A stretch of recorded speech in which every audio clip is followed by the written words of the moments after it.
In the Vietnam War, the enemy didn't always wear a uniform. Sometimes the enemy didn't even have a pulse. You've seen the movies. You know about the hidden punji stakes, the snipers in the canopy, and the Charlie in the tunnels. But ask any grunt who actually humped through the Central Highlands, and they'll tell you the same thing.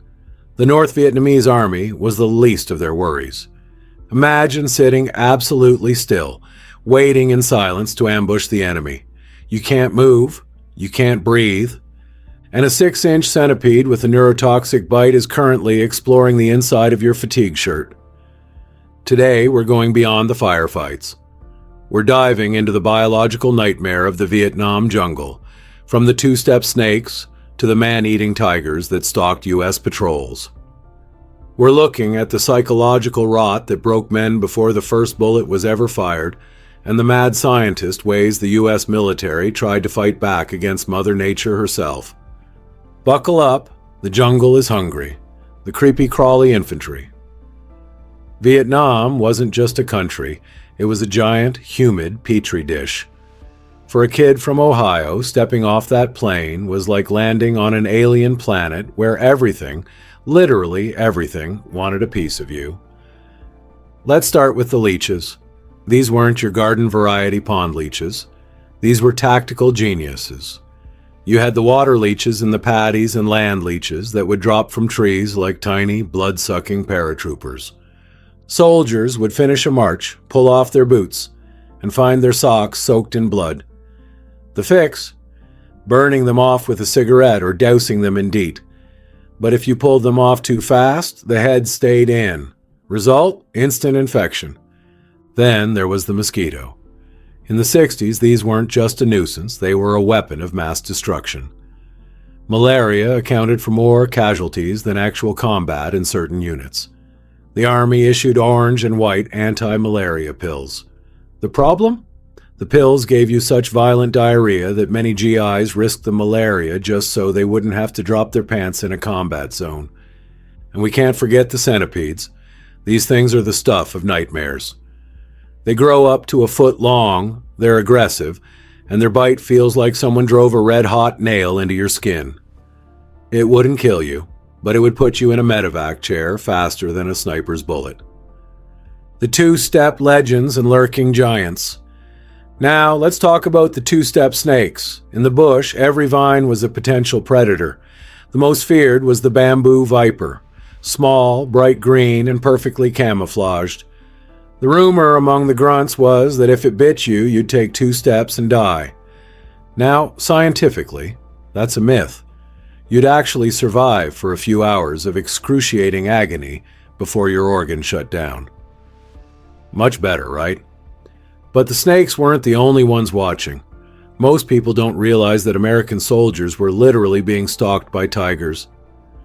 Declassified reports from 1968 mentioned tigers that had become habitual man-eaters because of the war. These 500-pound Bengal tigers learned that where there was gunfire, there were easy targets. There are verified reports of long-range patrol, or LRP, teams being attacked in their sleep. These predators didn't trigger claymores. They didn't trip flares. They were the ultimate stealth tech of the jungle. Imagine the psychological state of a 19-year-old kid on sentry duty, knowing he's being watched by something that sees in the dark and kills in total silence. The invisible killers, the water and the rot. But it wasn't just what you could see, it was what you drank. The rivers of Vietnam were a cocktail of dysentery, typhoid, and hepatitis. A soldier could survive a week-long firefight in the A Show Valley only to be leveled by a sip of contaminated water. The Army issued iodine tablets, but they made the water taste like a rusted tailpipe. And then there was immersion foot. Imagine your feet being wet for 3 weeks straight. The skin doesn't just wrinkle. It starts to die while still attached to you. We're talking about trench foot on steroids. If you didn't change your socks, and in a monsoon you didn't have dry socks, your feet would literally start to rot inside your boots. Doctors reported pulling socks off men where the skin came away with the fabric. That's a biological hazard that no amount of training prepares you for. The psychological rot. The biological war wasn't just about the bite. It was about the psychological toll. It was the jungle rot. Because of the constant humidity, your skin literally started to dissolve. Fungal infections would spread to every crevice on your body. Imagine the mental state.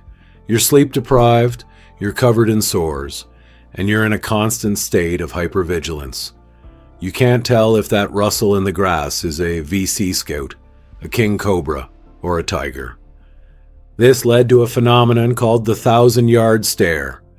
It wasn't just the combat, it was the realization that the very earth you were standing on was trying to consume you.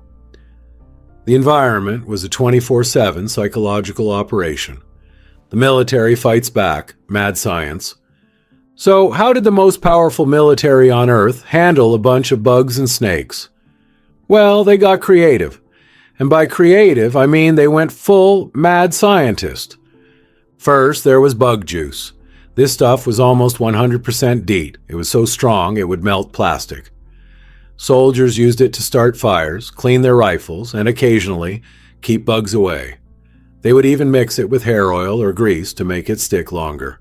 They were literally poisoning themselves to keep the fire ants at bay. If the jungle was the poison, the cure was often just as brutal. Medics, or Stalking, were working with 1960s tech in a 13th century environment. They used everything from industrial-strength fungicides that burned the skin to superglue. Yes, actual cyanoacrylate was used to seal open wounds in the field because traditional bandages would just rot off in the humidity. And finally, the ultimate solution. If you can't fight the jungle, delete it. They sprayed 20 million gallons of herbicides, including the infamous Agent Orange, to strip the leaves off the trees.